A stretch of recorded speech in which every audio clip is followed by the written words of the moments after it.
Welcome to the Less Doing podcast, where you will learn how to start living more by doing less.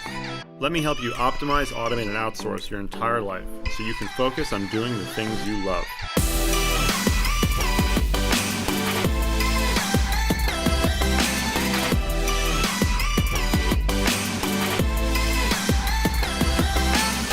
Now here's your host, Ari Meisel. Hey everyone, it's Ari. So the episode you're about to hear now was recorded live and raw, it is unedited, at our recent Less Doing Los Angeles event. The event included about 50 amazing entrepreneurs, many of whom are in the Less Doing Leaders coaching program. We had world-class speakers, and the theme of the event was Perfect Your Process. So we had experts across several different genres, and every talk was given as a fireside chat style conversation. So again, they're unedited. These episodes are explicit. We are an explicit podcast, but these were a little more explicit in some cases than others. So fair warning. And if you want to find out more about what we do at a Less Doing live event, after you listen to this episode, go to lessdoing.com and click on our live events button. Now enjoy the episode. All right, so we have Jim Kwik. Yeah. Everybody. How many of you have seen Jim speak before or heard of Jim? Okay, good. Or have completely forgotten who Jim was? That would be really bad. Right? If people that'd be the worst. Right. So Jim helps people remember things and helps with brain optimization, and he's worked with a lot of celebrities to remember their lines and like all sorts of just ways to sort of just integrate information better into the way that we operate. So one of the reasons that I wanted to have him here is that one of the things we talked about yesterday was idea capture and how important that is and how to do that in a systematic way. But there's always going to obviously be times, at the end of the day, a lot of this comes down to like your meat, the biology, right? And so we can put all these systems in place, but those are a layer on top of how we operate. So at the end of the day, and much to the point as Joe said, like if you take care of your body, you take care of your brain, like that's going to cascade down and sort of affect all the other things. So that was my thinking in having Jim here as a subject matter expert. So thank you, Jim. Thank you. Never mind. So can you give people who don't, because not everyone has heard of you or seen you speak, just a little bit of background about how you got into this game? Yeah, well, my name is Jim Kwik with Kwik Learning, and I help people learn quickly. All right, I'm done. Yeah. Kwik really is my last name. I didn't change it to do what I do. I had to be a runner back in school, and a lot of pressure when it says Kwik right on your shirt. I have to be careful when I'm driving because you can't talk your way out of that speeding ticket when your driver's license says Kwik right on it. And I get to do my mission in life and my life purpose, which is teaching people how to learn, how to read, how to remember, how to focus faster and smarter. And that's my life's work. If you see me on stages, you'll see me memorize like 50 or 100 people's names or 100-digit numbers or words or stuff like that. I always tell people I don't do this to impress you. I do this more to express to you what's really possible, because the truth is every single one of you could do that and a lot more. We just weren't taught how. If anything, I feel like we were taught a lie that somehow our potential, our intelligence, our memory, for example, is somehow fixed like your shoe size, and it's absolutely not true. Like we discovered more about the human brain in the past 10 years than the previous 1,000 years, and what we found is conclusively is we're grossly underestimating our own capabilities time and time again. And I know this because I grew up with learning difficulties and learning challenges, and that I had a brain injury at the age of 5, had a very bad accident, a series of traumatic brain injuries, and I didn't understand things. I was put in special classes. I had very bad focus. Teachers would, repeat themselves over and over again, and I would, after a while, just pretend I understood, but I didn't really understand. It took me an extra 4 years to learn just how to read. When you're passing around that book back in school, and the book's coming closer to you, you had to read out loud. I think that's where a lot of trauma around public speaking came from. But every time that book came closer, I got it. I would look at it and I would just pass it on. I didn't understand things. At the age of 9, one of my teachers pointed to me, thinking I wasn't paying attention, talking to another adult, and said, "That's the boy with the broken brain."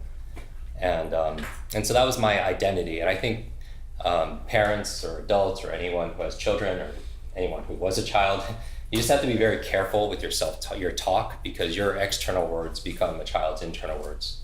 And those became my internal words. Every time I did bad on a test or a quiz or a book report, or I wasn't picked for a team or whatever, I would always say, oh, that's because I have the broken brain, right? And so I talk a lot about mindset and in terms of productivity and performance and learning. But I struggled all like that. And then eventually at the age of 18, I hit a wall. I was just, first year in college, I wanted to make a fresh start. And I just thought this was so unfair. I have to work so much harder than everybody else, and 2-3 times harder to get less results. And I was ready to quit school, and because I just couldn't hack it. And that's when because I was living in the library, and I wasn't eating, I wasn't doing any of the things we were talking about, like, working out, eating, spending time with friends, doing anything that was good. And I hit a wall, and I just passed out in the library one night. I fell down a flight of stairs. I hit my head again, and I woke up in the hospital, and it was a really scary time because at this point I was down to 117 pounds. I was just wasting away, and I was hooked up to all these IVs, and I just thought there had to be a better way. And it was the darkest time in my life, and I thought, when I had that thought in the hospital, the nurse came in with a mug of tea, and it had a picture of Albert Einstein on it, and it had this quote that you've all heard before. It said, "The same level of thinking that's created your problem won't solve your problem," right? And it made me ask a new question. And I really do believe questions are an incredible tool for entrepreneurs, for individuals who want to take things to the next level. I really think ask and you shall receive. It controls our focus. It's how we focus our reticular activating system. It comes up with new solutions for people who want to innovate.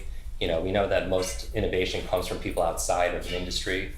There's a great book called The Structure of Scientific Revolution that, basically, because it takes somebody from the outside to look in, like an Elon Musk looking at the automotive industry saying, why aren't you guys, like, zero-based thinking? Why aren't you guys doing it this way, right? Because they weren't educated with the same kind of limitations and learned helplessness.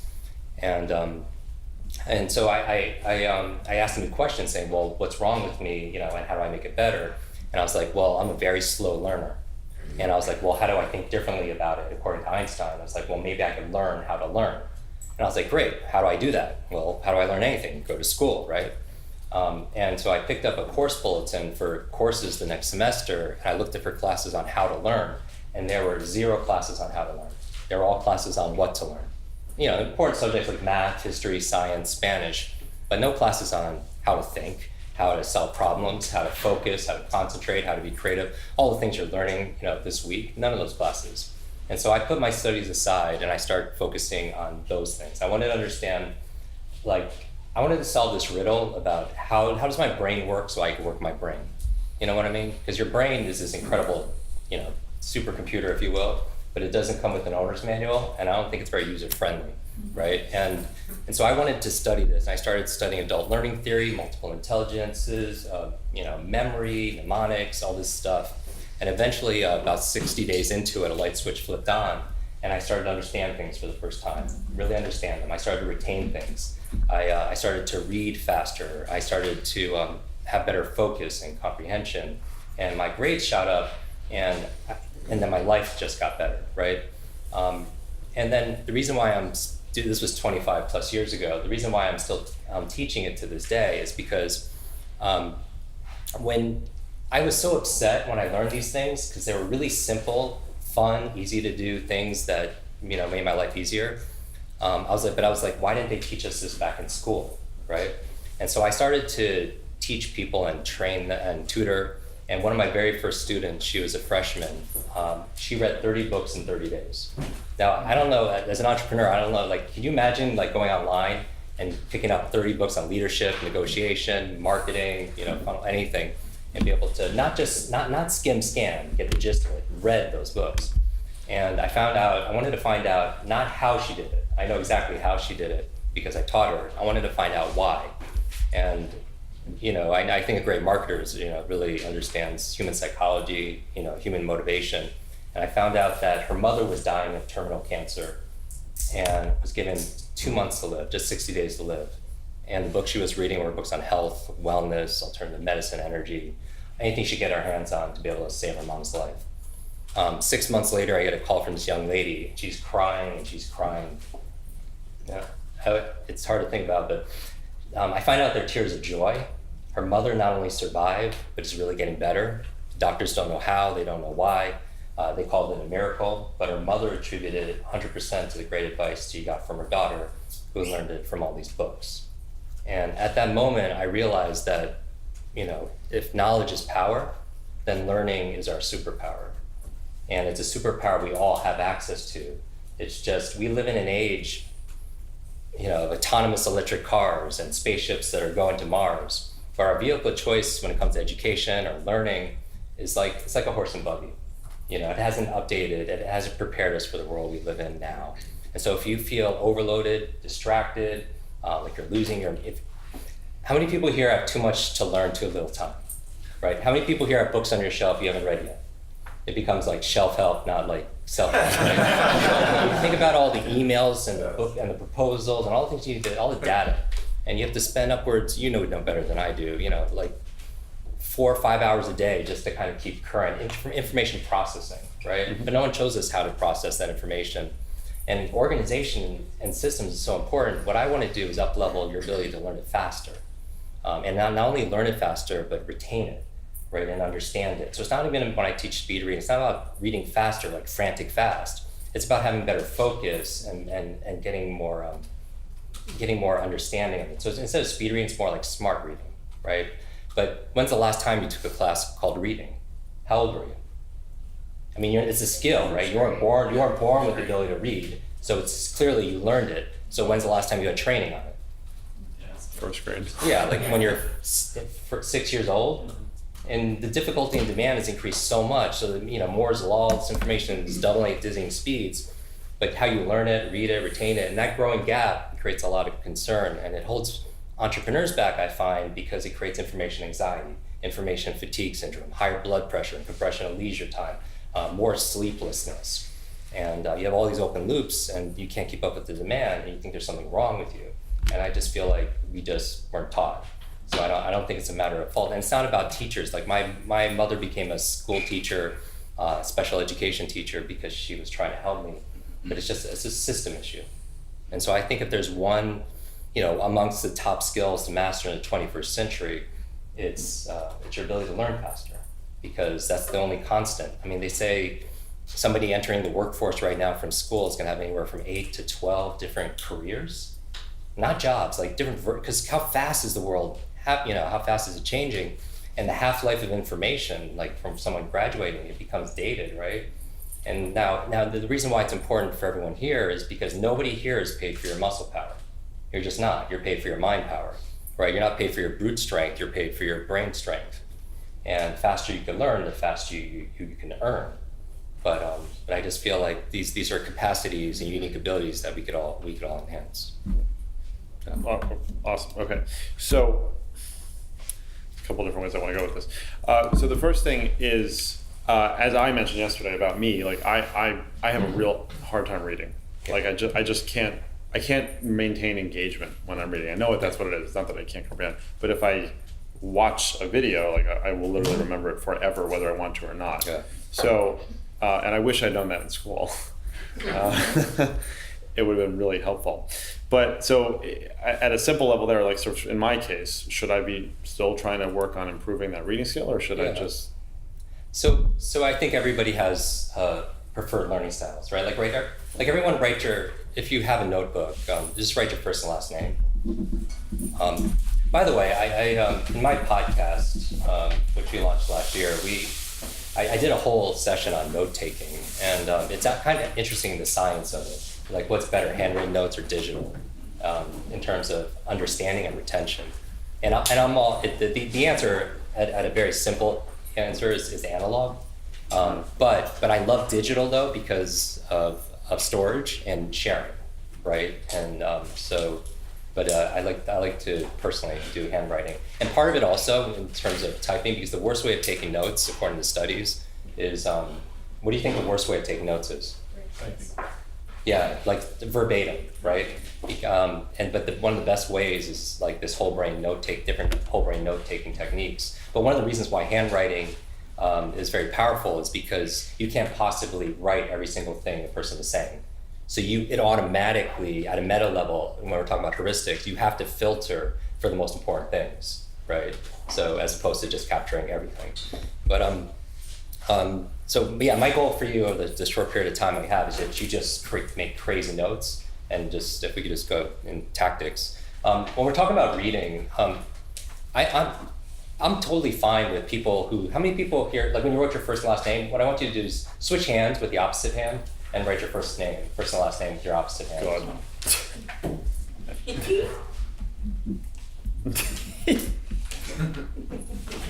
And then, still writing. Now show your neighbors. Show the people. It's pretty bad. That's like almost painful. I can't even go right. Yeah, clock's right there.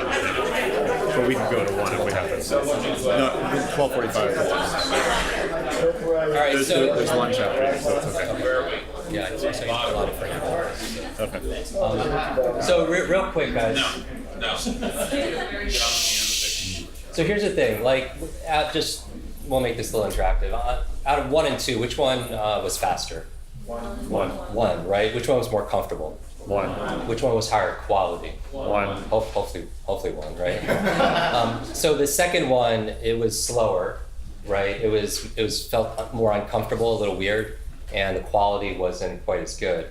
I feel like when have you ever been even interested in this subject and you're going through something like a class or a conference or whatever, or speaker, and for some reason, even though you're interested in the topic, you're just not getting it?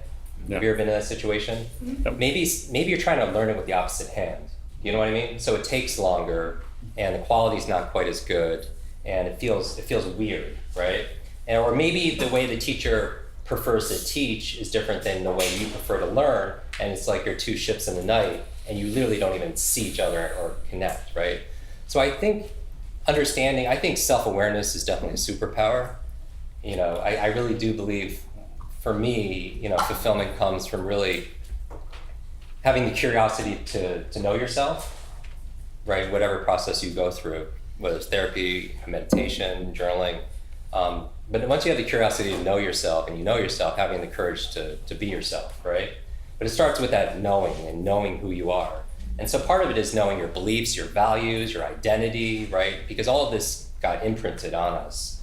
And I always talk about these 5 levels of learning, and the reason why we really don't do a behavior and we procrastinate and we self-sabotage, and that might be useful in this context. Because I think we all know what to do, but we don't do it. Like, common sense is not common practice. We take 1 step forward and we take 3 steps back, and you wonder why. And because we're not logical, but we're biological, right? When Joe's talking about like dopamine and oxytocin, serotonin, endorphins, we're this chemical soup. But then you wonder and you have this self-loathing and you feel like you're not good enough and there's something wrong. But studies done in self-compassion actually prove that kindness goes a long way with yourself. That when you beat yourself up over something because you didn't work out that day or you didn't make those calls or whatever it is, you think it's going to reinforce positive behavior moving forward, and it actually has the opposite effect. And when you're kind to yourself and allow yourself to be human, knowing that perfection is not really a measure of a standard anyway, because you're never going to hit that, but progress is better, then you're going to progress faster.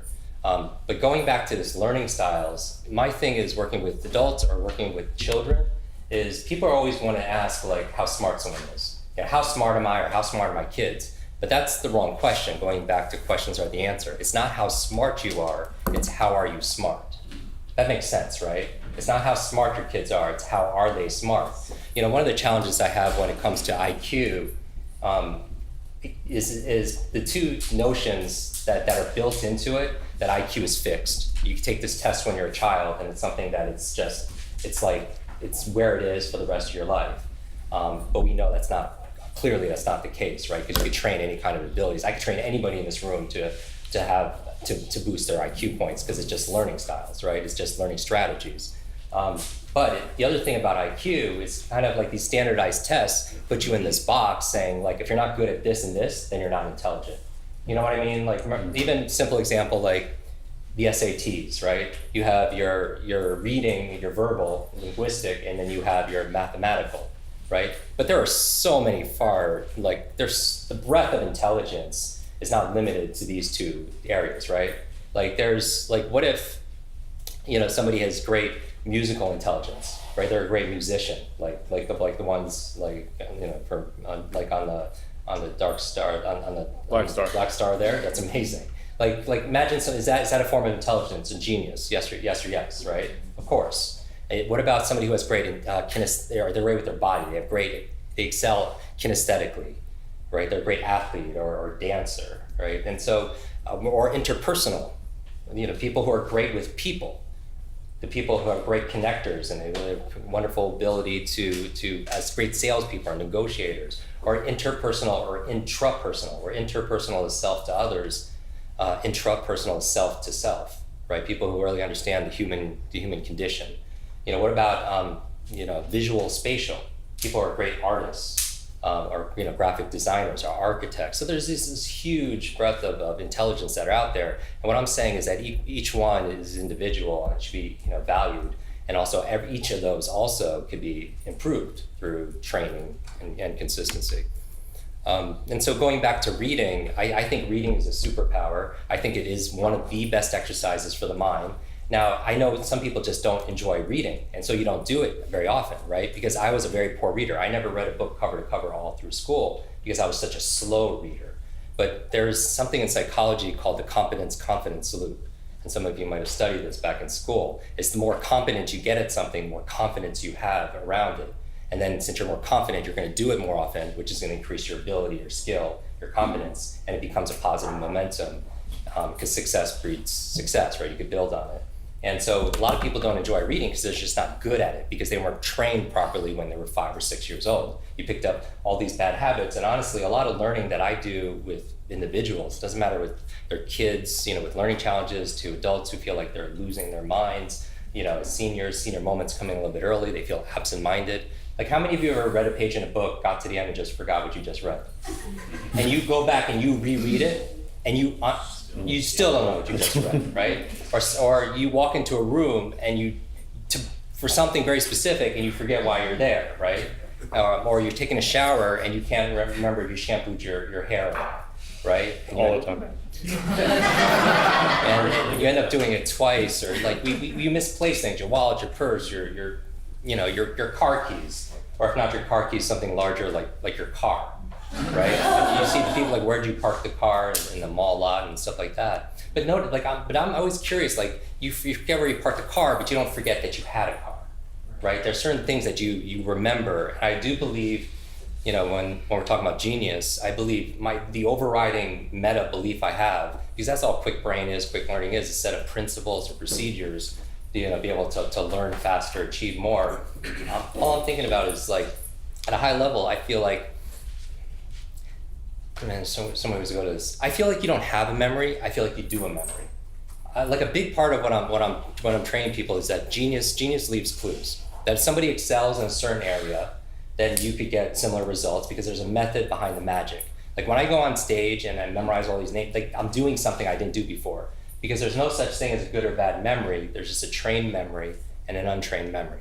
Does that make sense? And when I'm going back to memory as into a process, what I love about the past, yesterday, today, tomorrow, is everything's process oriented. So we're not, like you don't have motivation, you do motivation. You don't have focus, you do focus. You don't have creativity, you do creativity, right? You don't have energy, you do energy. You don't have a memory, you do a memory, right? But just nobody showed you, and what's the benefit of taking something from a static noun to a verb? What's the benefit? There's steps. Yeah, there's steps, there's a process, right? So then it puts you at cause as opposed to effect. You don't wake up and just like, oh, I don't feel creative to write today. You know what I mean? It doesn't even make any sense, right?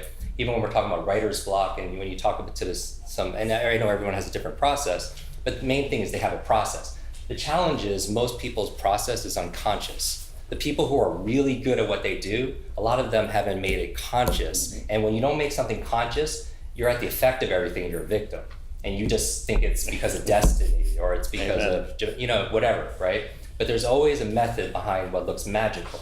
And so my thing is, because I grew up struggling, like think about me at the tender age of 5, labeled the boy with a broken brain.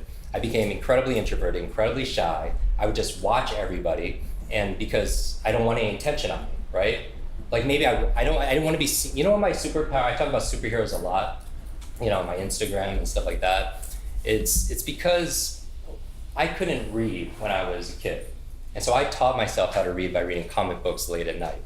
And something about how many people kind of geek out over like Avengers and X-Men and like, you know. So it's like something about the stories about good versus evil, and one person can make a difference, and hope, you know, and help. And I just feel like that's I love that. And so I could read. I taught myself how to read through comic books. But I think that, you know, entrepreneurs are modern day superheroes. Like you've discovered and developed your superpowers, but just having superpowers doesn't make you a superhero, right? You have to use your powers for what? Your unique ability. When I say superpowers, I'm not talking about shooting lasers out of your eyes and stuff. I'm talking about your unique ability, your talent, your strengths, you know, whatever your core competencies, whatever you call it.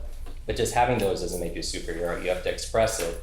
And entrepreneurs are great at doing it because they solve problems, they create jobs, and value that wasn't there anymore, and that. So I feel like my thing is, if you take these nouns and you turn them into a process, then we can systemize it, right? When you like, there's a process for remembering people's names. There's a process for like reading a book faster. And I feel like going back to reading, to answer your question, most people who don't read, I could identify with that, because my superpower growing up as a kid was like I was invisible because I was broken. I didn't want any attention. I don't want to be seen. I didn't want to be heard. But just think about that child, and you're just looking around at everybody, and I think questions dictate our life. And you're asking questions like, you know, why is this person so popular? You know what I mean? Or why am I not all these questions, and you just start watching people and you start learning, right? And so to this day, that's my driving question, is just because I suffered so much, I'm thinking, how do I make this better? And how do I learn this so I could teach it to somebody else? Because I feel like there's a lot of suffering that's going on. And I really talk about superheroes and superpowers. I think they're supervillains too.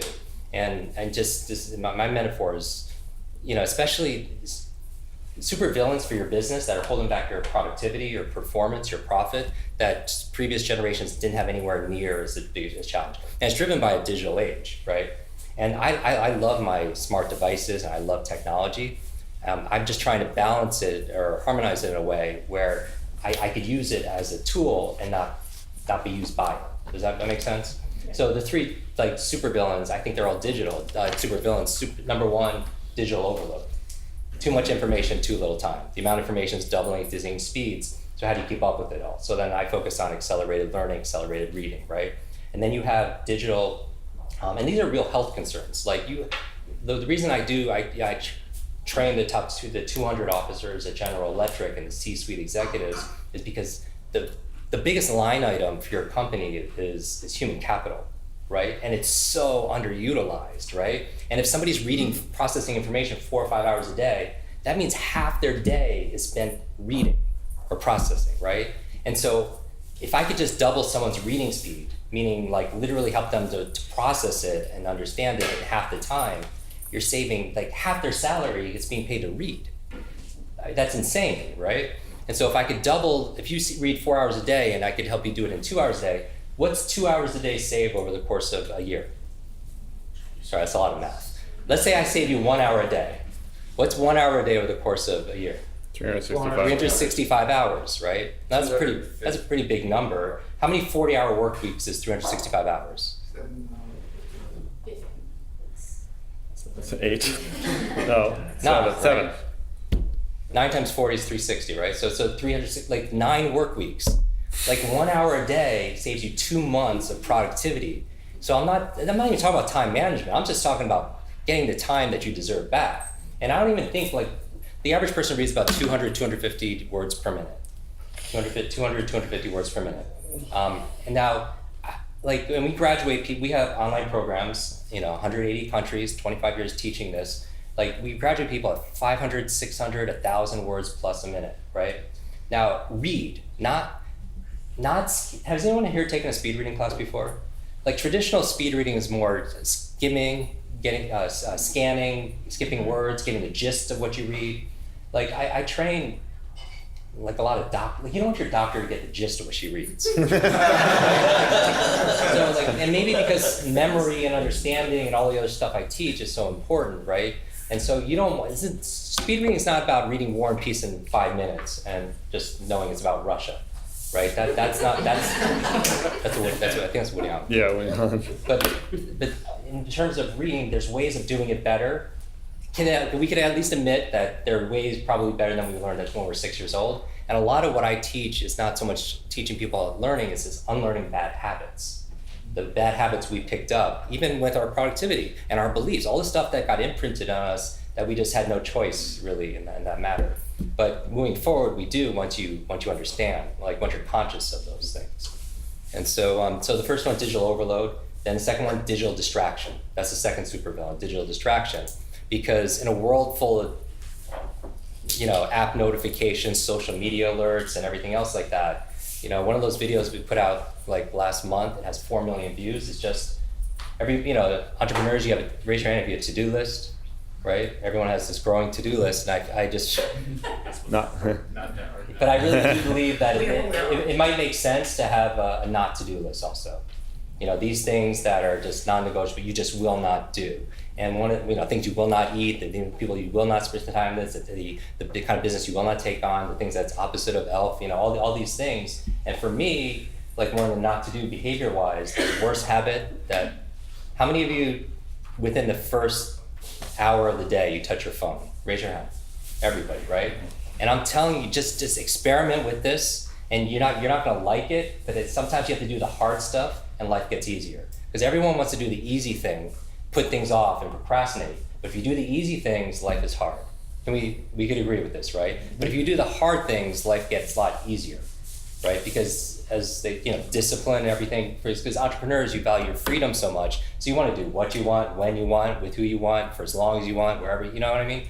But when you have to do this, like this whole idea where discipline actually equals freedom, right? Because if you can't get yourself to do the things you need to do, then you're stuck and you're in a prison. And so doing the difficult things could actually give you an easier life. Most people avoid those like the difficult conversations, right? Like when you should fire somebody and you don't, and what happens? You eventually what? You terminate that person always because you know certain things, right? So you don't put those things off. But going back to your phone, the reason why I just experiment on this. It's not easy because there is an addiction, right? There's definitely this digital addiction to grabbing your phone because, our friend, Dr. BJ Fogg, runs a research lab over at Stanford University for influence persuasion. One of his students, co-founded Instagram, right? So like, here's the thing. You wake up in the morning, you have these brainwave states. Delta, you're asleep, beta, you're awake. Everyone here is in beta. In between, you have these alpha and theta states.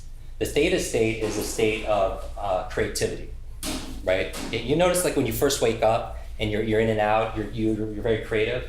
You know what puts you in a creative state? Showers. How many people notice you come up with all these great ideas when you're in the shower, right? I took 6 showers this morning just to kind of prepare for But when you're in this, and of course you can't write anything down unless you have like an aqua, write or stuff like that. But I'll talk about ways to kind of code that information really fast and fun. Even when you're driving, you can't write certain things down, or you're in a kickboxing class. So it happens to all of us. But that theta state is a state of creativity. In between theta and beta is a state called alpha.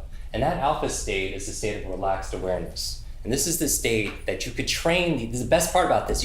Once you are aware of these states, you could train these states because they're processes, right? So an alpha state is a state of relaxed awareness, and it's where your critical mind is set aside and you just absorb information. So, what puts you in alpha state really well? Television. Have you been trying to talk to somebody who's really into whatever they're watching, sports or TV show, whatever, and they literally do not hear you, right? And they're in trance, right? Because of the programming. That's interesting. But they're in an alpha state and information's going in unfiltered and their critical mind's literally set aside. And so what I'm saying is you could train that alpha state to learn languages faster, or facts, or a TED Talk, right? Or vocabulary faster. And so there's certain ways of getting, you know what puts you in alpha state? A really good hypnotherapist, right? How many people have had success with hypnotherapy before? And what they do is they walk you through visualization, breathing exercises, right? And then they sometimes have music, like some kind of nature sound or classical. You know what helps you go into alpha state? Baroque music. Baroque, classical, like Vivaldi, Bach. Well, what happened, you know why? Because it's 60 beats per minute, and that harmonizes with the resting heart.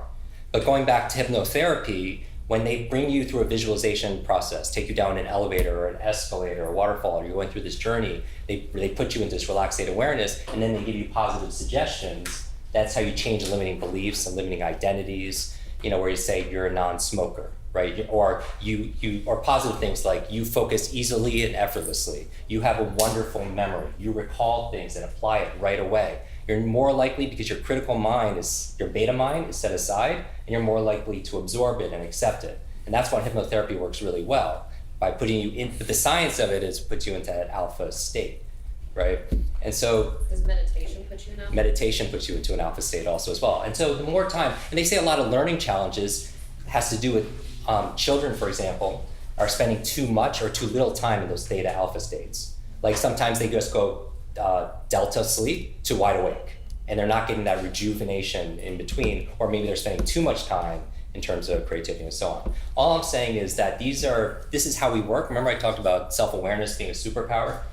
You understand your learning styles and your different intelligences and your left brain, right brain, whole brain, the different brainwave states, then you have like this owner manual, and then you could apply it towards the things that you want to apply it towards.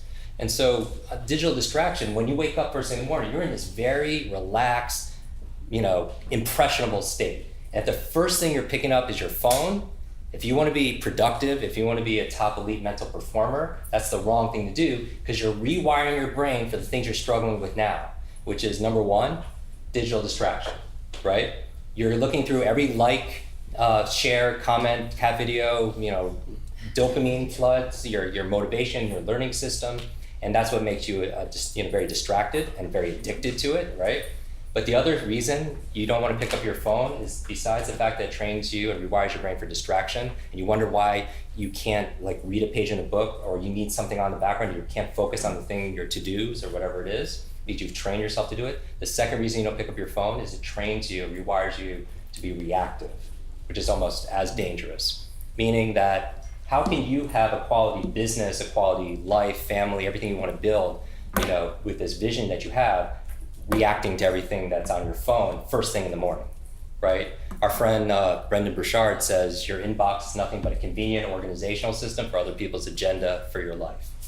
Right? Doesn't it feel that way? But if the first thing while you're in that impressionable, relaxed, meditative state is you pick up your phone and all of a sudden people are texting you and voice messages and fighting fires, how can you ever create an incredible day if you get screwed up that first hour? How many of you have ever gotten a bad voice message first thing in the morning, or a text message, and it ruins your whole mood for the entire day? Because that's momentum, right? So there's negative momentum, and then there's positive momentum. So for me, I have 3 things I need to do. Everyone has a different process, right? I write 3 things down the night before, 3 things I want to do professionally, and 3 things personally. And those are my first dominoes, right? Things that are going to make a big difference for me. And then I don't touch my messages, I don't touch my phone until I get at least one of those things done. And that's my trigger, because a lot of actual habit formation, and I know some of you, Joe included, is interviewed, BJ Fogg also. We did an episode on how to create new habits and also how to break habits, which is just as important, right? But there's a different process, because how you plant a tree is different than how you take a tree out, right? But a lot of it has to do, he has a formula called B = MAP. So this is the key to habit design, right? Behavior equals motivation, ability, and he used to call it trigger, but now he calls it prompt. So B = MAP, right? Motivation, ability, and prompt. And now I'm not going to go through the model here, and you can listen to those couple episodes on our show, but the prompt is the trigger. And this is the trigger this is all memory. This is why I love habits, because it's all about memory. How do you get yourself to do all the things you need to do? It helps to have an external or an internal trigger that prompts it and reminds you to do it, right? Either one you create consciously or one, like for example, for a while I was living in New York City, I was living in a high rise, right? And I love, see, this is my thing with technology. It's convenient, but it also could be crippling. Because the third supervillain, besides digital overload and digital distraction, is digital dementia. And you're gonna hear this term a lot in healthcare, a lot. You know, I just did a training recently at the Cleveland Clinic, the Center for Brain Health. And there is like the world headquarters for Alzheimer's research, dementia, caregiving, you know, for anyone suffering, struggling. And I was training all their doctors, caregivers, patients, their community, and their loved ones on prevention. And I would love to be able to share, you know, some of the keys, because what we found is 1/3 of your brain potential, your memory, for example, is predetermined by genetics and biology. Now, some people would say you have total control at the genetics and your mind is, you know, thoughts and things and biology and belief. But science saying about 1/3 is predetermined by your biology and genetics, 2/3 is in your control. So I focus on 10 keys that are literally every single one of them will move the lever for maximizing that 2/3. But going back to digital dementia is basically saying we're so dependent on technology that we're not able to do certain things cognitively. So it keeps and I'm all for this. Okay, so I want to be very clear. I have everything. I've been taking so many notes. It's insane. All the software and the platforms, technology, everything that allows you to get leverage. You know, people, tools, processes, everything I utilize, right? So it's not about not embracing technology. I'm just saying to be able to have some kind of balance. So digital dementia is saying like, you know, it keeps your schedules. It does. I was out to dinner recently. There was 10 of us. At the end, the bill came. And then 3 people took out their phone to divide that bill by 10. So just half of you laughing, the other half don't know why, but that's fine. That's fine. But we've relied so dependent. We've grown so dependent on it. Like even phone numbers, right? How many phone numbers did you know growing up? How many phone numbers? All of them, literally, right? How many phone numbers do you know right now? 2. Right, and here's the thing. Here's the truth. I don't want to memorize 500, 2,500. No, nobody wants to do that. But we've lost the ability just to remember one. Is that fair? Yeah. So I'm just saying there has to be some kind of in between, because I believe our brain, yes, primarily it's a thinking tool, right? But it does store, right? And so people say all the time, why do I need to memorize all this stuff when I'm one search away from things? And I'll tell you what the answer is, because you know this, because you are the memory expert. You have incredible memories as it is. On the opposite side, so for me, I always do this like inverse thinking, because I have dyslexia and I have these challenges. I always just reverse everything. So I'm like, is it important to remember things? Some people like if you could find it online and on your phone. Seth Godin says that. Right. If you lost half of what you remember, if you literally forgot half of your expertise, half of the people you know, half of the words you know, how effective would you be in business? How effective would you be in life? Not at all, right? So memory plays some kind of part, right? And so my thing is the quality of your life comes down to the quality of decisions you make every single day. Can we all at least admit that where we are right now are based on the decisions we've made up to this point, the sum total of that? You can only make a quality decision based on information you know. And if you know it, that presupposes you remember, because you can't think or about something that you just don't understand or recall, right? Like I always thought it should have been the 4th R in school, right? Reading, writing, arithmetic, but what about retention? What about recall? What about remembering, right? Socrates said learning is remembering, but it's not a skill. And so digital dementia is saying we're so dependent on our technology, and then when it's not there, where are we? Right? When your phone is not there, or your phone has died, or you don't need to go, like, you know, Dr. Daniel Amen, who's a common friend with a number of us, he was talking about GPS the other day, saying they're not getting early detection of dementia because people who are so dependent on GPS for a device to tell you when and where to turn, they're not realizing when they would normally have memory lapses, so they're not going to the doctors to get checked out for those issues, right? And so all I'm saying is I love technology. I love it. It makes life convenient. You just don't want it to cripple you, right? And my thing with not touching your phone first thing in the morning and being dependent on it and addicted to it is you're training your brain to be distracted and also reactive. And then see technology for me is, I love your paradigm and your principles based on this is because it's a tool, right? It's meant to magnify, you know, what you're doing, just like money does or anything else. It's a tool. It's a resource. But if you're If you're picking up your phone when you're bored out of habit and everything else like that, and it's using you, then who's the tool? I don't use that. That's good. You're recording this? Yes. And so that digital addiction, and here's the thing, it is difficult. Like Joe's going through it, and I really do believe where we are entrepreneurs. Oh my goodness, like the conversations we've had, about like we're all driven for all these different reasons and addicted to, this cult of busyness and how around identity and being self-important. And I honestly, when people are so addicted to being busy because they're important, I just feel like they're just not working very smart. And so I actually don't see it as a step up. Because I don't want to be that, because I'll just design my whole life around being busy all the time, unconsciously. And so going back to reading, should people read if they're not good, enjoy it? Then I'm saying I would test it. We teach we did 4 episodes in our podcast on how to read faster. It's a great starting point. We have a free webinar that teaches people to read 50% faster. You can just Google it and find it. And then just see. But if you get better at it, I think you're going to do it more often. And I also think it's one of the best exercises you could have. Now, the other thing is, like, you could process reading. The other reason why reading is such an important skill, and leaders are readers, Bill Gates, and reads all the his Gates notes are so popular on Oprah, and Tony Robbins, and Brendan Burchard reads a book a week, and you hear this stuff all the time, is because leaders are readers. But also, it's great exercise for your mind, and it trains you to have 2 things. It trains you to be a faster thinker, and it trains you to have better focus. If you want to know, like, if you're so distracted with the, like the tweets, everything's going back really fast. You have the attention span of a goldfish, which, less than a goldfish, 8 seconds, or whatever people buy into. It's just because we're not training it. But, like when Cal Newport's, deep work, like you could train like mental capacity. You could train your focus because it's like a muscle. But most of us are training it the opposite way by getting all these quick fixes. And so we can't sit down for 20 minutes. We can't even do the Pomodoro technique for 25 minutes, like in terms of like focused, concentrated work, because our attention just doesn't actually go somewhere. But that's fixable, right? And I think, for example, reading, and here's the thing, people say reading's the worst for me because reading is where I have the worst focus. Let me dispel this myth right now. If a lot of people believe if I ask you to read faster, what's going to happen to your understanding of what you read? No. It's going to go down, right? You all feel that, and it's wrong.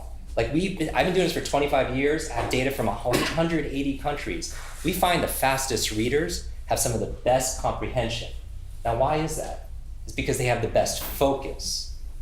Right? Your brain is this incredible supercomputer. We've all heard it, right? I don't think it's an accurate metaphor, but it's kind of true. It's this incredible, powerful device, and we could at least admit that we're not utilizing it to its potential, right? We use what percentage of our brain's potential? What percent? Einstein said 10%. I read Stanford University later said 2%. I read recently 1/10,000th of 1%. It keeps on going down. I don't know if the 70s had something to do with it. But the truth is we use all of our brain. That's what science is saying. We use all of our brain, but some people use it more efficiently than others. So they don't have to use as much energy and resources to get the same kind of result, if not better. For me to be able to memorize names or to be able to read a book a week or 5 books a week or whatever I do, it takes a lot less energy than somebody who's not trained. That makes sense, right? If you look at an athlete, they have to exert a lot less energy to get the same kind of physical results as somebody who's out of shape, right? Because I believe in mental intelligence, and you're all paid for your mental intelligence, right? Facts, figures, everything that you know about your business. I also equally believe, if not more importantly than mental intelligence, is mental fitness, right? I like to get people like tone up the hardware so that you start remembering names, they remember that conversation they had, or they're talking whatever it is, because they're just fitter, right? I recently went into the office, I picked up the phone, and this woman says, I love you, I love you, I love you, I love you. I'm like, whoa, who's this? And she said, I found it. And I'm like, whoa, what'd you find? Have you ever hid something so well? Like, such a clever, hiding place? Or you come up with a password that's so clever and you're always going to think you're always going to remember it, but you don't, right?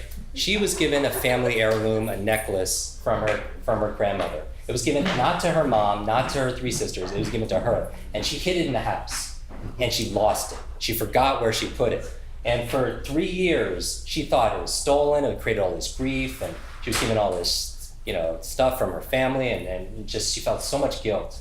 After going through our online program on memory, she woke up at 2 o'clock in the morning, ran down 2 flights of stairs, went into the basement, behind the boiler, pulled out what? The necklace. And I was like, in our program, we trained you on how to find lost items that you hid, all those years ago. He said, Jim, I don't know what it is, but I'm remembering names. I picked up a second language. Like I remember these dance steps. I'm not even using sometimes techniques. He said, thank you for she said this. She said, thank you for giving me my brain back.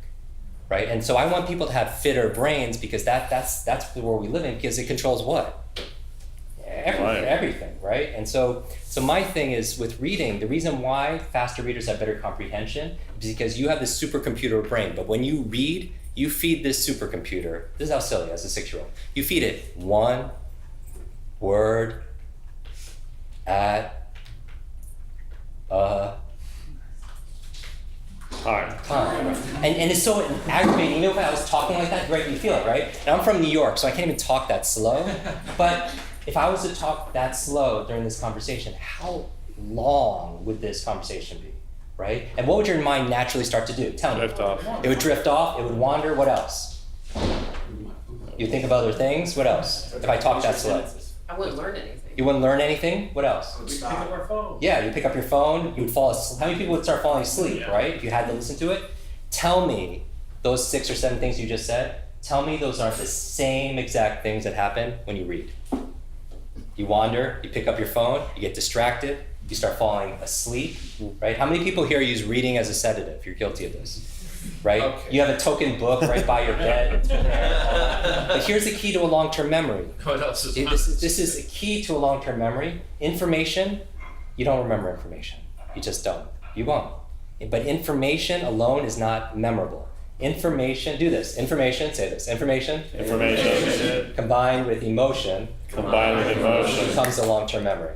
Okay, do this, right? Information. Combined with emotion. Becomes a long-term memory. And you know this because everybody here remembers where you were for 9/11, right? Because information alone is not memorable, but information tied with emotion, good or bad, is memorable. You know this because how many of you could listen to a song and it could take you back to your teenage years? How many of you could, a smell or a food that could take you back to when you're a child? Because information combined with emotion becomes a long-term memory. Now, here's the thing. Now, because you're an expert, I really don't think the expert's always the one on the podcast or on the stage. I really think you are the expert and you should model you. That all knowledge is self-knowledge. I think self-coaching is really where it's at because you know more than enough.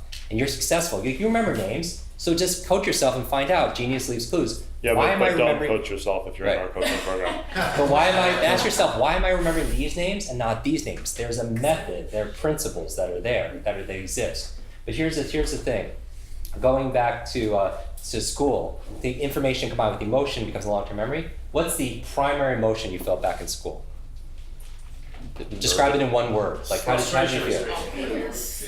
Frustration. Fear. Bored, right. Like half the room is bored, the other half of the room is confused, right? But boredom, let's take boredom. On a scale of 0 to 10, what's boredom? 0, right? Information combined with emotion becomes a long-term memory. If the emotion is 0, what's anything times 0? And you wonder why you don't remember the periodic table.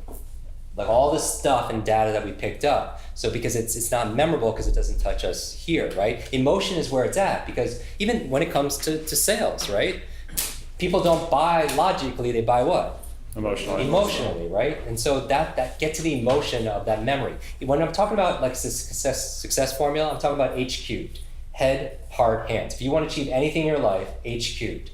So you could visualize things in your head all day. You could set goals and KPIs in your head all day, right? But how many of you ever set these goals and don't act on it with your hands? How many? Right? What's missing? What's the second H? Heart, right? What's the heart? Emotions, right? So tap in. That's why, you know what to improve your memory with names right away? Ask yourself, why don't I remember the person's name? Like, raise your hand if you have trouble remembering people's names. Raise your hand. Let's say Ari has a suitcase here of $1 million cash for you, tax-free. You go home with it. If you just remember the name of the stranger you don't know in this room. Raise your hand if you remember that person's name for $1 million cash. Right? How come those same people are all memory experts? Does it have anything to do with your capability? Isn't that phenomena? Isn't that the ability of forgetting people's names? Isn't that what it's called?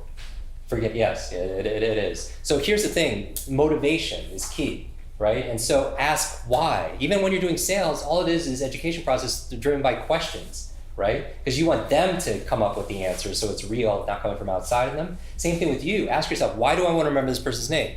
Maybe it's to show the person respect. Maybe it's to make a new friend. Maybe it's to make a sale. Maybe it's to practice these things that I learned from this conversation. Because reasons reap results in your life. If you're not learning something faster, tap into start with why. Simon Sinek, right? Why? Why do you want to remember the person's name? Because if you can't come up with one reason, what's going to happen, right? Another key really is this. You know what another key is? Put your pen down, just shake out your arm like this.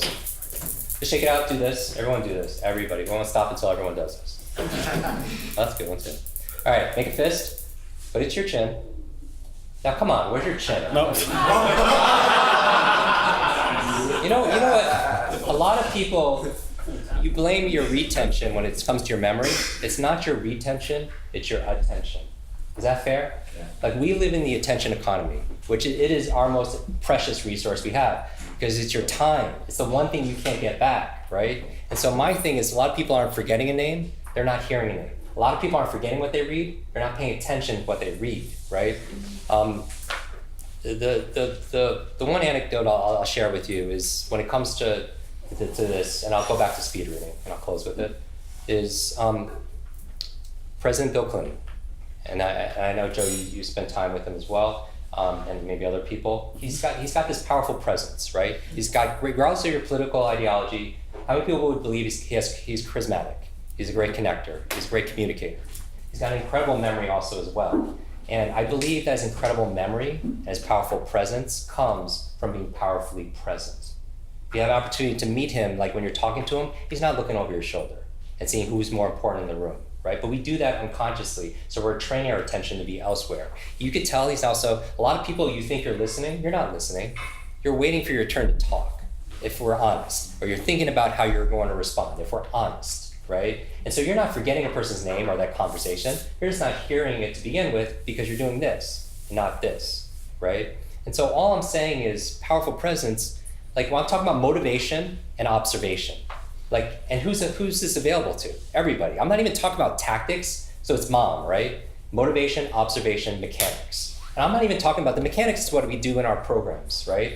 For entrepreneurs and corporate and academic success and our podcast. I'm talking about the psychology because 80% of it is psychology, right? Motivation is caring about somebody, right?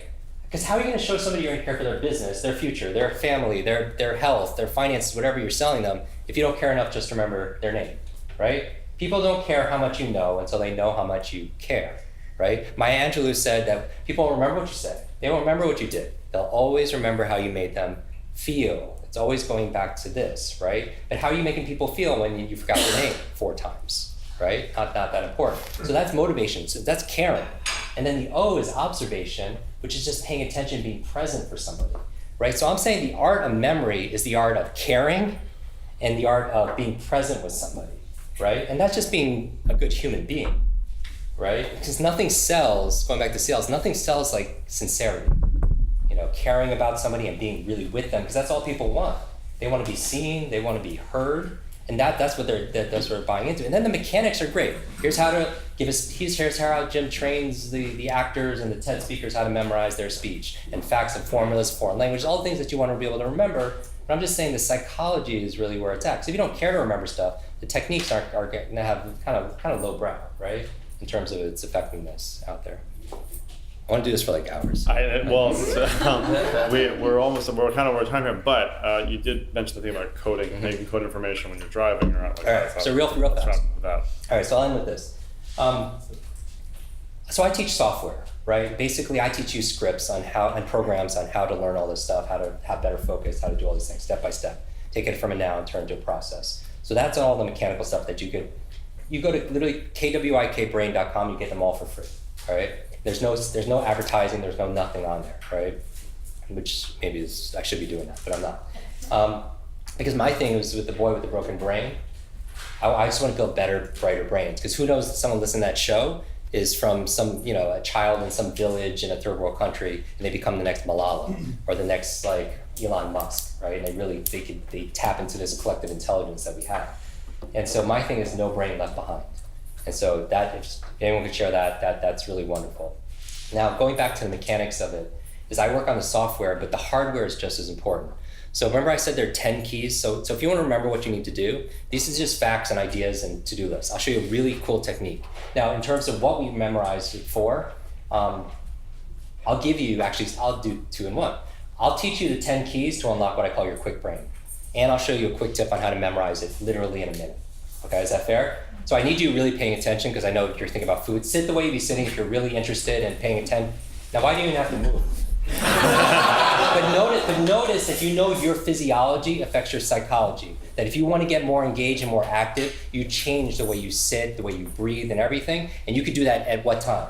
Anytime. So you could have been doing this the whole time and got more access to it, all right? So you don't need an outside coach to remind you to do that, right? But just remind yourself to be able to do that. So here's the thing. There are 10 keys for unlocking what I call your quick brain. I'm gonna give you those 10. You can write them down if you want to, but what I really want you to do is rate yourself 0 to 10 on how well you're doing in that area. Is that fair? Because everybody wants to know the one thing, but really it comes back to what Joe's saying. There's not just one thing. There's no magic pill. There's no silver bullet. There is not a magic pill, but there's a magic process. And you need to do all these different things. So I'm gonna list 10 things. Nobody here is gonna disagree with any of them because they're not only researched the heck out of it, but it's common sense. But I, as your coach, or your brain coach, if you will, because people have a voice coach, a marketing coach, a business coach, a financial coach, a personal trainer and everything else like that, as a mentor, I'm gonna call you on your stuff, all right? So here are the 10 keys for unlocking your quick brain. Now, rate yourself 0 to 10 on how well you're doing on this, because you could just fix one of them and all of a sudden, there you go. You have your mental acuity back, you have your focus back, you have your decision making, your problem solving. Number 1 is good brain diet, all right? There's certain foods that are really good for your brain. They're genius foods, right? Avocado, blueberries, I call them brain berries. Broccoli, very good for your brain. Coconut oil, good for your brain. Despite research, but our friends J.J. Virgin and Dave Asprey and all people share these different research. Coconut oil, eggs, if it allows it in your diet, it's good for your brain. Green, dark leafy vegetables, very good for your brain. Salmon, very good for your brain. Sardines, wild caught. Obviously, everything's coming organic and fresh and everything. Very important. The omega-3s. Turmeric, very good for your brain. I make like an almond, like almond milk turmeric. Put a little pepper, it increases the absorption 500%, lowers inflammation in your body. Almonds, very good for your brain. Notice a walnut looks like a what? Brain. The brain, right? There's some things in nature look like, there's a signature, right? A sign of nature. So certain foods like Cauliflower? cauliflower, which is good. Celery is good for erectile dysfunction. Good to know. You heard it here. Is that black pepper? Looks like. But literally, like you cut carrot, you look at it, it looks like an eye, right? Carrots are good for the eyes. You cut a tomato, and you see the 4 chambers of the heart, and so on, right? I'm not saying it's an exact science, but I use them more as honestly memory aids, right? Because it helps you remember. Because I work a lot of nutritionists and stuff like that. And then finally, number 10 is dark chocolate, right? Where it's really good for your mood. Generally, good things are good for your mood. It's good for your mind. But there's so many great foods, but what you eat matters, especially for your gray matter, all right? What you eat matters, especially for your gray matter. So good brain foods. Number 2, killing ants. This is a term coined by Dr. Daniel Amen, automatic negative thoughts, kill those ants. Because your self-talk is self-fulfilling. I remember I was running a marathon, I was preparing, I was reading one chapter of a book, it's like Psychology of Running a Marathon. It said this, word for word, because I'm a memory expert. It said your brain is like a supercomputer and your self-talk is a program it will run. So if you tell yourself you're not good at remembering names, you will not remember the name of the next person you meet because you program your supercomputer not to. And again, there's a difference between a dabbler and a master, or somebody's going for masteries. Because some people, this is where you rob yourself, is where you say, oh, Jim, I heard you say that on YouTube. Or I heard you say that at this event, or whatever it is. But the person you heard, I really do not believe knowledge is power. I think it's the potential to be power, but it only becomes power when you what? Use it. And it's only, I don't feel like you understand something unless you could do it, right? And so the person that's always saying, oh, I know that, is probably the person that's not doing the fundamentals, the basics, right? Because that, Archimedes level, like there's these focal points that you could turn and you get high return, right? So maximum leverage here. lower the negative self-talk, eliminate that. And there's methods for doing that also as well. When we're talking about self-hypnosis, EFT, there are all kinds of things that you could do to get rid of limiting beliefs and stuff around that. But your self-talk is important because your mind is always eavesdropping on your self-talk.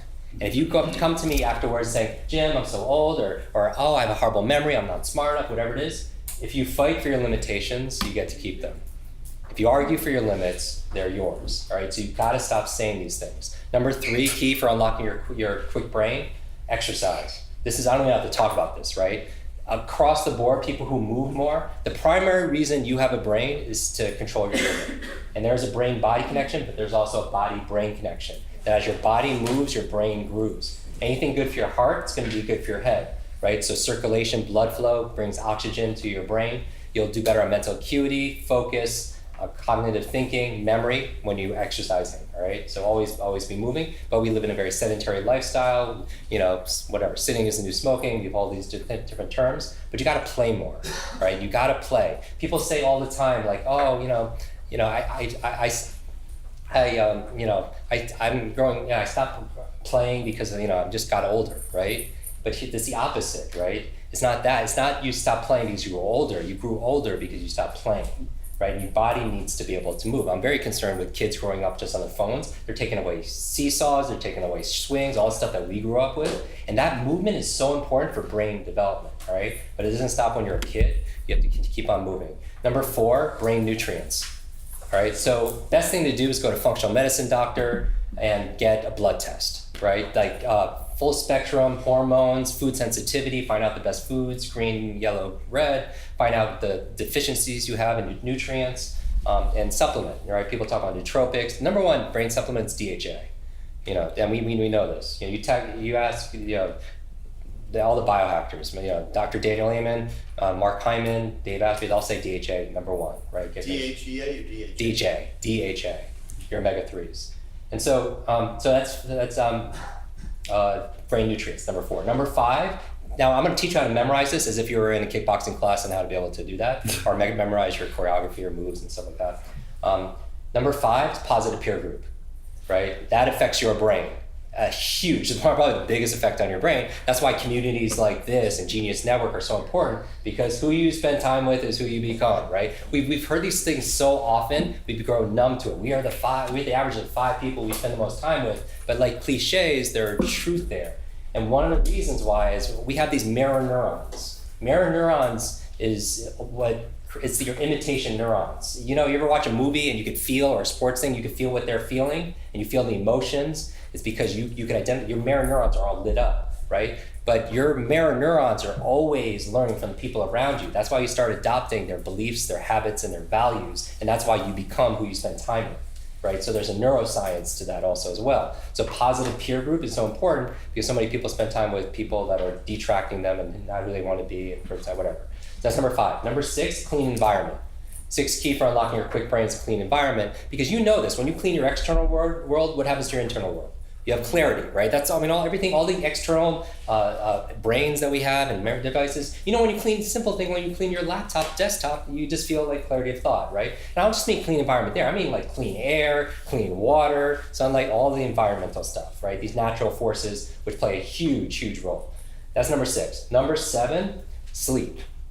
Right, Joe just talked about this, right? You could do all of this. That's why I'm saying rate yourself 0 to 10. You could do all of this and get crappy sleep. And what's gonna happen to your cognitive ability, your focus, your ability to think, your energy, and everything else like that. So you wanna be able to maximize your sleep. I'll give you a few reasons for cognitively. Number 1, just because everyone knows sleep is good for you. Number 1 is where you consolidate short to long-term memory. Does that make sense? Like when do you build a muscle? When do you build a muscle? When you after the gym. Yeah, not when you work out, when you rest, right? That's when you work out, you tear down a muscle. When you rest, you build it, right? Same thing with your memory, right? So short to long-term memory.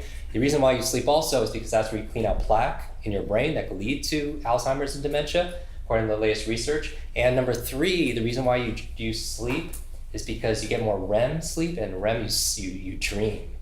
And it's so important for entrepreneurs to dream. I'm not saying have a big vision for your life and that kind of dream. I'm talking about the dreams you have at night, because here's why. When you're learning all day today, when you go to sleep, your brain doesn't shut off.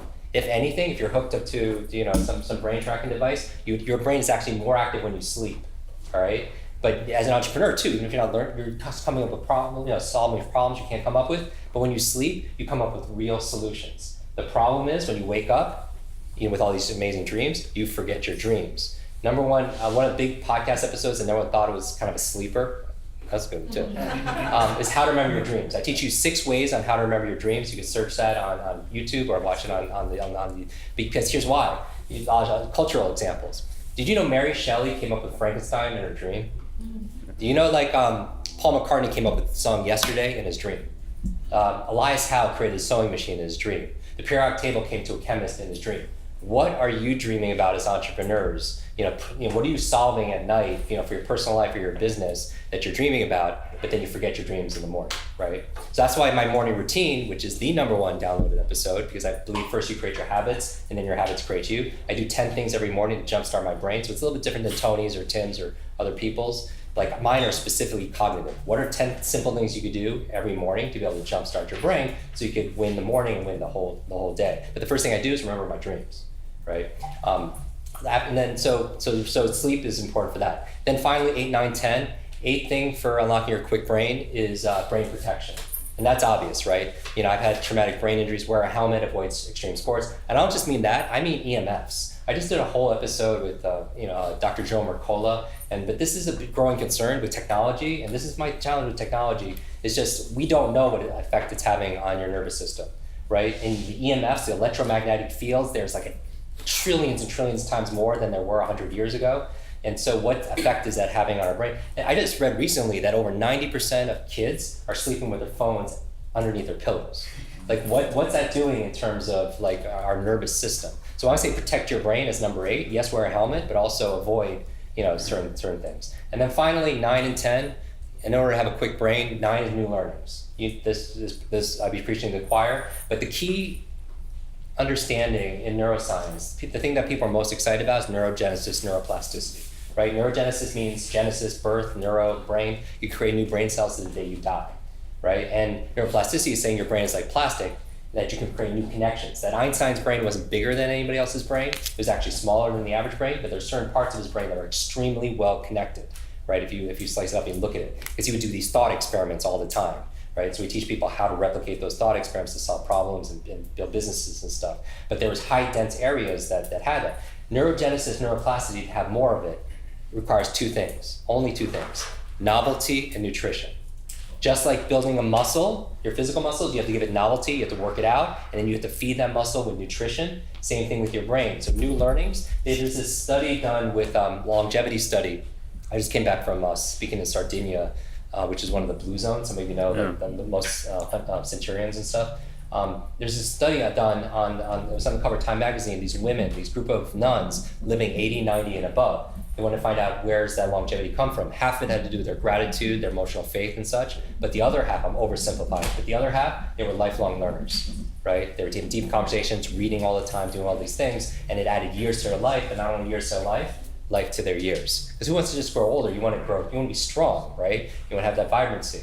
That's number 9, new learnings. And finally, number 10, stress management. All right, this is the one that I'm putting out there because it's the one that's invisible to most people. You don't realize how much stress you're under because it's there all the time. You're like that fish in the bowl. You don't see the water because you're in it all the time. It's not until you take days off that you go into on a vacation, you go on a digital fast, that you realize how much stress you were under because you don't even know what normal is because you've been in this environment all the time. But why is it bad for your brain? Chronic stress, it literally deteriorates your brain. All right, and also loneliness. This is a big thing. Talking about the psychology of it. Loneliness or feeling disconnected from people. I read research just last week saying it increases dementia 65%. Just feelings of loneliness and not feeling connected. But that kind of chronic stress, you create adrenaline, cortisol long term. It's good for fight or flight. It's not good if you need to study. It's not good if you need to take a test. It's not good if you need to give a 10-minute talk at Joe's conference, which I really would love to do sometime. I don't know how you could do it in 10 minutes. Yeah, so I'll make it real quick. But here's the thing. So stress management, though, is like what kind of coping mechanisms do you have to be able to lower your stress, right? That you have built in, and so to be able to do that. So anyway, those are 10 keys. Now let's say you have to give a TED talk on it. You need to memorize those 10 things. You don't want to memorize them verbatim. I did 2 episodes on how I trained, like 15 different techniques to train actors how to remember things verbatim, like poetry or lines and stuff like that. You can listen to those. But most of the times when you need to give a talk, you don't need to give it word for word. You don't want it to sound rehearsed. You just want to need to know what order you need to give it, right? Because the problem is if you're halfway through your talk and you go to answer a question, you come back and you're like, oh, where was I, right? And so here's the technique, really quick. I'll end with this. 2,500 years ago, this is attributed to Simonides, and this is urban legend, but the story I think will make it more memorable. He's a poet, and he's giving a poetry reading, and when he's done, he leaves the building. Something really tragic happens. The building collapsed and killed everyone there. And he was the lone survivor, and being the only lone survivor, he had the responsibility of helping family members identify their loved ones. Now, back then, it wasn't made out of wood and sheetrock. What was the building made out of 2,500 years ago in Greece? Stones. Yeah, stone, right? So it was unidentified. You couldn't identify the people. So he was able to do it, though, because he remembered where they were all sitting. And can't you do that, too?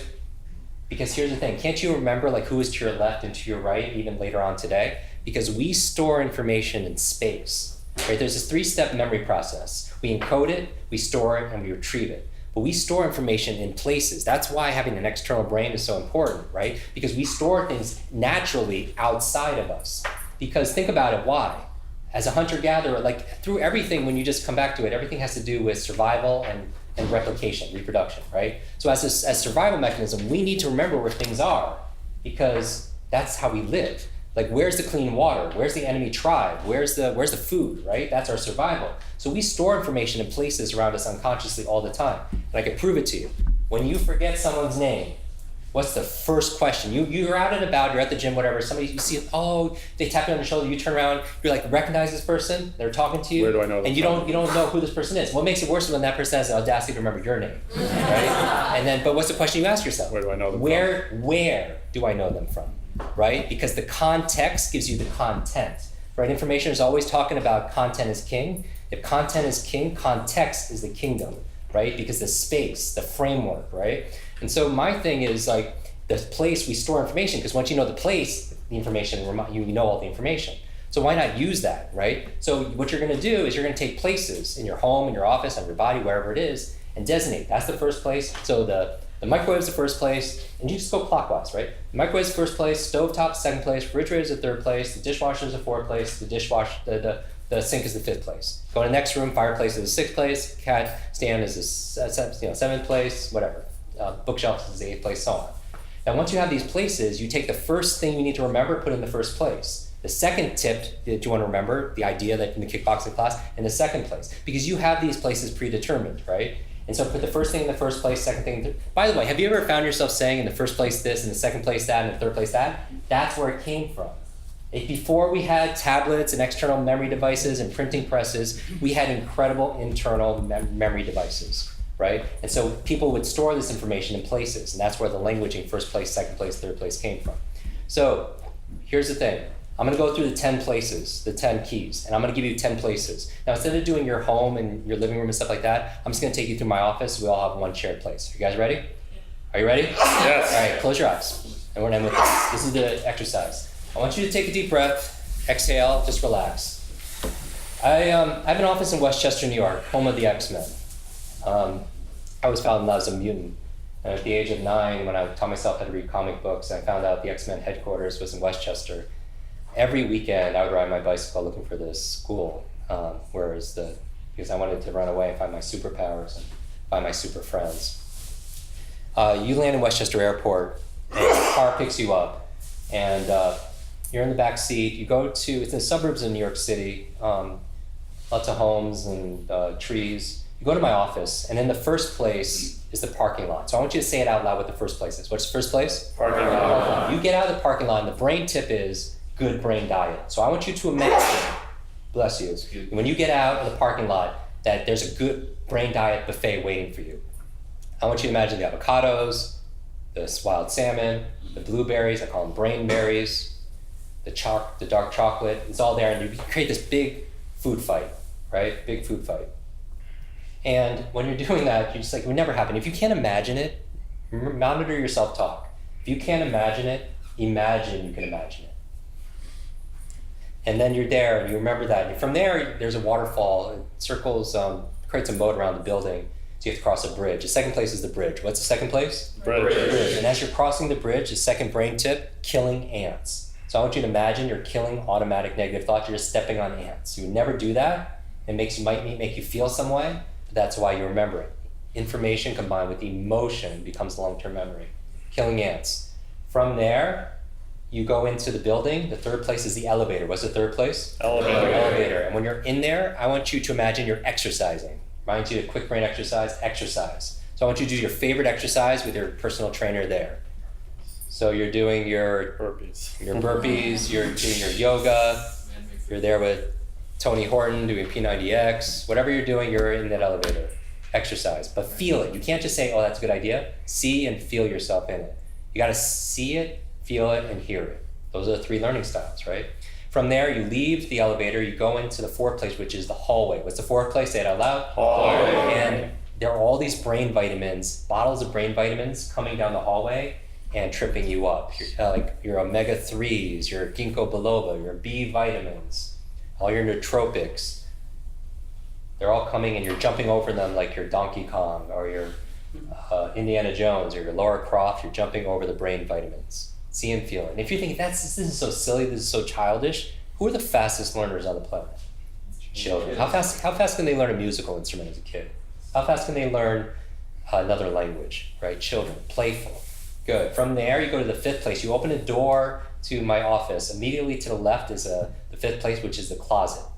What's number 5? Closet. You open the closet, the 5th brain tip are your positive peer groups. All your happy friends are in the closet.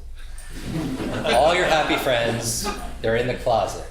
So just imagine what they're doing. They're all in the closet. Happy friends. See it, feel it, hear it. And then from there, you go to the 6th place. We're halfway there. 6th place is the receptionist. What's the 6th place? Reception. You want to remember a clean environment. So I want you to imagine the receptionist is cleaning the environment. Vacuuming, mopping, clean environment. Everything has a place. Because your external world is a reflection of your internal world. Cleaning, but obsessively cleaning. Behind the receptionist is the 7th place, which is the fish tank. What's the 7th place? Fish tank. And you want to remember sleep. So I want you to imagine in there you have Nemo, Dory, and they're sleeping. They're wearing their pajamas, exaggerated. They're wearing their pajamas, they're snoring, they're in their bunk beds, they're sleeping. What are they doing? Sleeping. Good. From there, you walk over, you're taking, let's say, a speed reading class. You're going to the door to the classroom, it's a door. So you get to the door, what's the 8th place? Door. And the door is locked. And you want to remember brain protection for your brain. So you put on a helmet to remind you of brain protection, and you headbutt the door open, and splinters everywhere, and you get in. But that helmet is what reminds you of brain protection. Now, you're inside the classroom. 9th place is right up front is the whiteboard. What's the 9th place? Whiteboard. And I'm there, and I'm writing the words new learnings. To remind you of new learnings, good for your brain, in your favorite color marker. Yell out loud, what's your favorite color? Say it out loud. Orange. Fantastic. Whatever it is, that's your answer. And then finally, after I write new learnings, you can see it there. By the way, that's the #1 spelling strategy. If you're a horrible speller, I bet you, just keep your eyes closed for a second. It's all memory. I train all the top spelling bee, like these winners and everything. How many of you, raise your hand keep your eyes closed, if you're a great speller? I'm just curious. I bet you see the word, and if it's spelled wrong, it feels wrong to you, right? You see it and it feels, oh, something's off. Because that's the right strategy, neurological strategy, visual kinesthetic. But the poor strategy most people learn spelling is auditory. They try to spell words phonetically, but most words aren't spelled phonetically in the English language. Even the word phonetically is not spelled phonetically, right? And so they spell it wrong because they have an auditory strategy, right? So everything, there's always a method behind the magic. Genius leaves clues. So anyway, if you can see the words new learnings. Now finally, number 10, the 10th place in my office are all these bonsai trees, these Japanese plants on the side of the classroom. What's number 10? What's the 10th place? Bonsai trees. And you want to remember stress management. So I want you to imagine you're getting a massage on the bonsai trees. Or you're meditating on the bonsai trees. See and feel and hear what that feels like. Imagine that. Whatever stress management is for you, maybe you're having some glass of red wine on the bonsai trees. All right, everyone stand up real quick. Stand up. Now, you are the memory expert. You are on stage. You are at the conference. We won't use any branding here, but you have to give the 10 tips on how to unlock your quick brain. And you're on stage. Now, you didn't have to use flashcards or rehearse things 50 times or anything else like that. Spend days and days to do it. You need to nail the 10 points, which you know because you're an expert.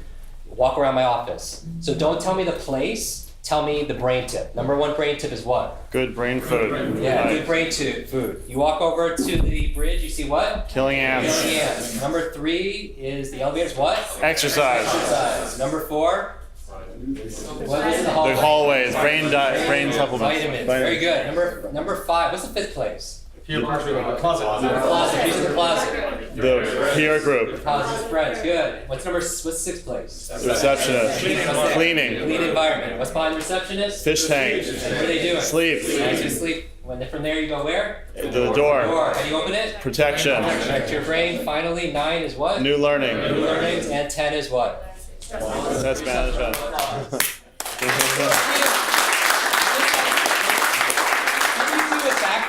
Really quickly, can you do it backwards? Yeah. Impress me. What is it? Stress management. Stress management. New learning. New learnings. Protection. Sleep. Clean. Positive peer group. Positive peer group. Vitamins. Exercise. Killing ants. Killing ants And brain diet. All right. Thank you very much. Awesome. Thanks for listening to the Less Doing podcast. At Less Doing, we help entrepreneurs who have opportunity in excess of what their infrastructure can support to set up systems and processes that empower a team to ultimately make themselves more replaceable. That way, they can optimize, automate, and outsource everything in their businesses in order to be more effective. If you want to find out more about Less Doing, the podcast, the blog, the books, and all of the wonderful programs we offer to help you get from where you are to where you know you want to be, go to lessdoing.com/podcast and check out our OAO blueprint so you can get started today.